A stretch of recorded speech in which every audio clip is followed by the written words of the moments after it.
قل هل يستوي الذين يعلمون والذين لا يعلمون إنما يتذكر أولو الألباب.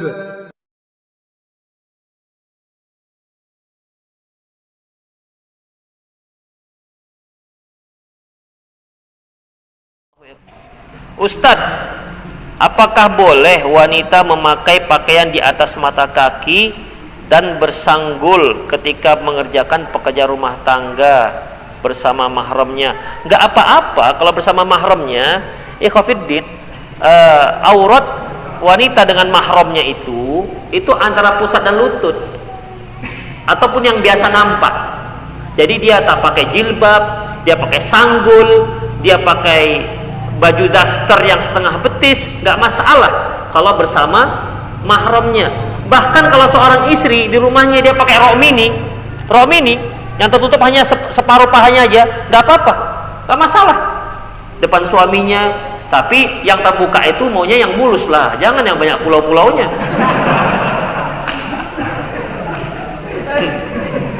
Merusak pemandangan itu. Karena memang beda, ikhwatiddin. Wanita itu merupakan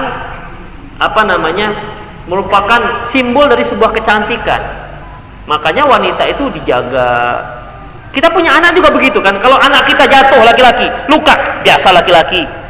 Tapi coba yang perempuan, luka, bekas, kan aduh gimana caranya supaya bekasnya hilang? Coba laki-laki, codet di sini, biasa aja kita. Di sini cakar kucing, di sini cakar adiknya, di sini pukul ayahnya, biasa aja, ya. Tapi kalau perempuan memang kita jaga, ikhwatiddin. Jangan sampai berbekas. Kalau laki-laki, dia agak jemping gitu giginya, nggak ada masalah kali. Ya. Kalau perempuan, kan kita, gimana caranya supaya dia bagus? Kita pasangkan behelnya, begitu. Itulah perempuan, simbol sebuah kecantikan. Makanya ibu-ibu juga kalau bisa menjaga itu semua bagus. Tapi ikhwatiddin itu terbalik pada bapak-bapaknya sebenarnya. Karena untuk menjaga kecantikan itu pakai duit. Ya pakai duit. Jangan antum carikan udah pakai batu bata aja ditumbuk, kemudian diulurkan. Nah, ada itu. Itu untuk obat biduran baru pas. Pakai batu bata ditumbuk. Tapi untuk menghaluskan kan perlu perawatan, perlu lotionnya. Supaya istrinya wangi, ya perlulah wangi-wangian. Taruh obat keteknya supaya nggak bau, begitu. Oh, antum mencium rambutnya bau apek, udah dikrimbat. Antum mau rasa apa? Mau bau apa? Strawberry? Mau bau apa lagi? Terserah mau bau apa. Mau bau malaikat subuh? Silakan. Itu dikrimbatnya. Maunya apa, ikhwatiddin? Begitu. Jadi yang namanya wanita itu memang kalau antum jangan banding-bandingkan dengan artis. Artis itu mungkin 2/3 gajinya untuk kecantikan semua. Ini antum gaji uang belanja 1,5 juta. Itu pun sudah habis untuk beli beras. Sisanya gimana, ikhwatiddin? Itulah dia. Jadi boleh kalau dia memakai pakaian yang mini tapi tengah-tengah mahram, ya nggak masalah. Ya, tidak ada masalah.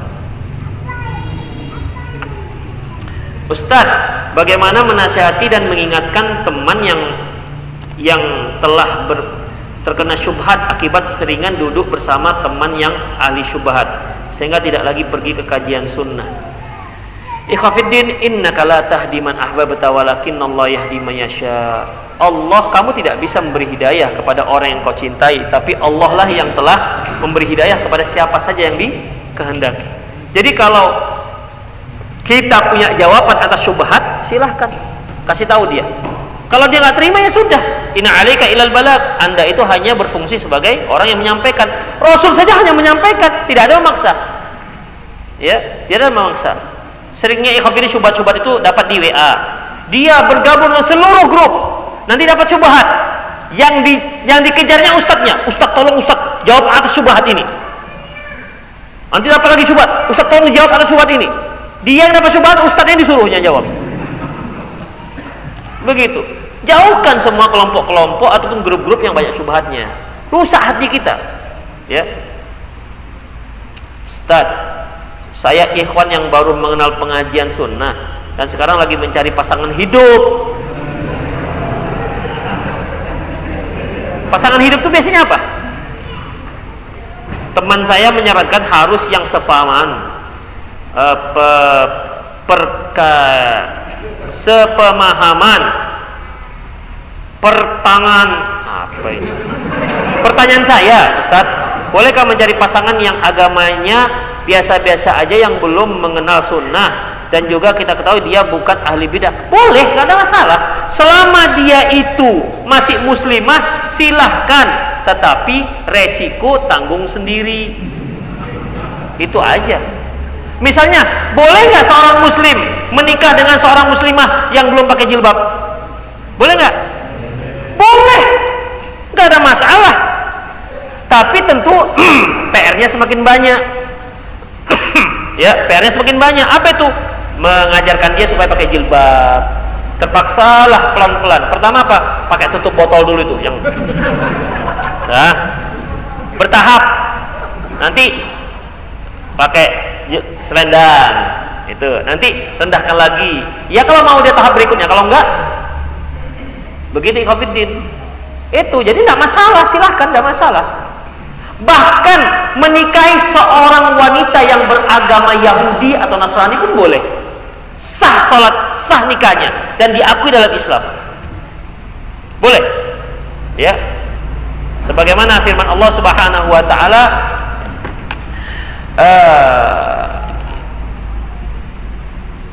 Allahu Akbar, apa awal ayatnya? Siapa yang ingat? Itu setelah wa ta'amul ladzina utul kitaba halal lakum wal muhsanatum minan nisa'il, dan wanita-wanita yang suci ya dari kalangan ahlu kitab. Dari kalangan ahlu kitab itu halal. Boleh, silahkan. Wanita ahli kitab, Yahudi Nasrani, halal, boleh menikahinya. Tapi resiko tanggung sendiri. Makanya Umar bin Khattab pernah bertanya kepada Hudzaifah bin Yaman, dia menikahi seorang Yahudi. Kenapa kamu nikahkan? Kamu menikahi wanita ini? Apakah haram ya Amirul Mukminin? Enggak, ya sudah, lakukan. Hanya kenapa enggak mencari yang muslimah? Kata Umar bin Khattab. Jadi intinya boleh, silakan. Tapi tentunya ikhwatiddin resikonya kan besar. Anak itu nanti jadi tanggung jawab kita. Anak dari ibu yang kafir itu tanggung jawab kita. Apakah kita rela anak kita menjadi Nasrani? Kalau nggak rela, jangan cari. Demikian ikhwatiddin. Jadi boleh, silakan. Kita mau cari istri nih, pergilah ke mall sana. Ada yang cocok ini. Silakan. Tanya, muslimah nggak? Muslimah, bungkus. Ya. Jadi langsung bungkus, silakan. Tetapi ingat ikhwatiddin, yaitu resikonya, PR-nya banyak. Itu dia. Apakah yang sudah mengenal sunnah, akhwat-akhwat yang sudah mengenal sunnah, nggak ada PR-nya? Ada juga. Ya, ada juga. Ada juga sih yang cerewet. Ada juga. Tapi insya Allah nggak seberat yang tidak pernah mengenal pengajian ataupun yang tidak pernah mengenal syariat. Jadi intinya boleh, silahkan, boleh, ya, asalkan dia dinikahkan oleh walinya, boleh, nggak ada masalah. Ustadz, berapa rakaat sholat duha yang paling baik? Ikhwatiddin, ada beberapa riwayat, diantaranya ada yang 12, tapi yang rojih, sebagaimana hadis dari Aisyah radhiyallahu anha, Rasulullah itu sholat duha masya Allah, artinya seberapa sanggupnya, tidak terbatas, hanya 12. Karena Rasulullah melaksanakan 12 itu tidak menunjukkan batasan waktu, batasan akhir, ya. Tapi maka taballahu alaih, yaitu beliau melaksanakan sholat semampunya, sesanggupnya. Dia sanggup lebih daripada 12, silahkan, tidak ada masalah. Ini antum lihat di dalam kitab Shahih Fiqh Sunnah. Apakah hukumnya jika seorang guru perempuan yang mengajar di sekolah luar biasa disalami siswa yang sudah balik sementara mereka sudah diperingatkan berkali-kali? Sekolah luar biasa ini maksudnya apa? Orang gila? Orang luar biasa itu misalnya apa? Yang idiot gitu? Yang kurang? Ikhwati fiddin, Allahu a'lam bissawab, ya. Allahu a'lam bissawab. Dengan yang kurang akalnya, lihat, apabila yang kurang akal ini dia tahu membedakan mana yang wanita cantik, mana yang tidak, mana yang bisa membedakan mana laki-laki, mana perempuan. Dia terlihat ada rasa dengan perempuan. Ada gila segila, tapi dengan cewek, masya Allah, bertingkah, bisa salah tingkah dia. Jangankan yang gila, monyet pun tahu. Ada teman saya punya monyet, dapat monyet, dipeliharanya monyet. Monyet ini nggak mau kalau yang laki-laki ngasih makan, tapi kalau istrinya langsung mengkek dia. Begitu. Monyet itu tahu, apalagi orang gila. Jadi kalau betul-betul gila sama sekali nggak bisa membedakan laki-laki perempuan, nggak ada masalah. Ya. Kecuali kalau seandainya si ibu gurunya yang bermasalah, yang mana tahu dia sih gila-gila, tapi ganteng Ustaz. Ganteng banget. Nah, berarti masalah nih. Ibunya bermasalah. Demikian.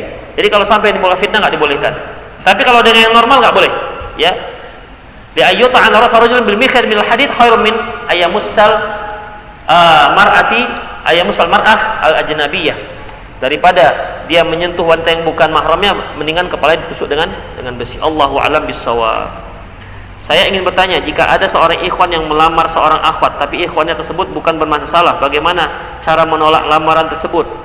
Mudah, katakan saja, saya belum siap menikah. Selesai. Maaf ikhwannya, maaf ya, ana belum siap menikah. Tapi Ustaz, saya sudah siap nikah sebenarnya. Dalam hati belum siap menikah dengan lo. Itu kan harus kita bilang, aduh afwan saya belum siap nikah gitu. 3 hari kemudian ada ikhwan yang lain siap. Loh, kemarin belum siap, ini kok sudah siap? Iya, maksud saya itu belum siap untuk kamu, tapi kalau untuk abang itu masya Allah dia saya nanti. Gitu aja, gampang ikhwan. Menolak itu gampang, yang sulit itu kita mau tapi belum ada berterima. Istilahnya bertepuk sebelah tangan. Makanya terkadang saya ngobrol dengan para akhwat, sebenarnya anti suka ikhwan yang mana sih? Ada sih Ustaz, bilang aja yang mana. Oh yang itu Ustaz, oke. Supaya dia nggak mengharap-harap. Ya, supaya dia nggak mengharap-harap. Ini ada, antum sudah mau nikah nggak? Udah Ustaz, dengan akhwat itu mau nggak? Enggak. Dah, kita bilang ikhwannya nggak suka dengan anti, selesaikan masalahnya. Jangan setiap ikhwan yang lewat berharap seandainya apa seandainya ya udah begitu ikhwatiddin. Ya, jadi kalau anti suka dengan seorang ikhwan, supaya nggak berharap, cari siapa yang udah punya beristri, udah punya pasangan suami istri, udah coba bilangkan. Tapi harus dijaga, ya. Ini rahasia, jangan dikatakan, aku tuh suka lo dengan ente. Jangan, rusak kehormatan dia. Jaga rahasianya. Anggap saja kita mau menjodohkan dia dengan akhwat itu. Kalau dia katakan nggak suka, ya sudah. Kalau ikhwan biasa ditolak, ikhwatiddin. Biasa. Tapi kalau akhwat yang datang, akhi, mau nggak nikahi saya? Boleh nggak seperti itu? Nah, boleh, gak ada masalah. Boleh, tapi kalau ditolak jangan bunuh diri. Itu dia. Gak ada masalah ya. Tapi saya anjurkan jangan, jaga marwah. Makanya seorang akhwat, cinta kalipun dia, jangan sampai dia yang menyodorkan dahulu.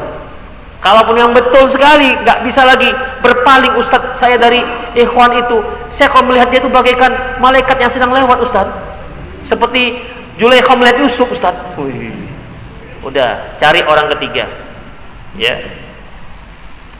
Apakah kuota internet yang kita habiskan juga akan dipertanggungjawabkan?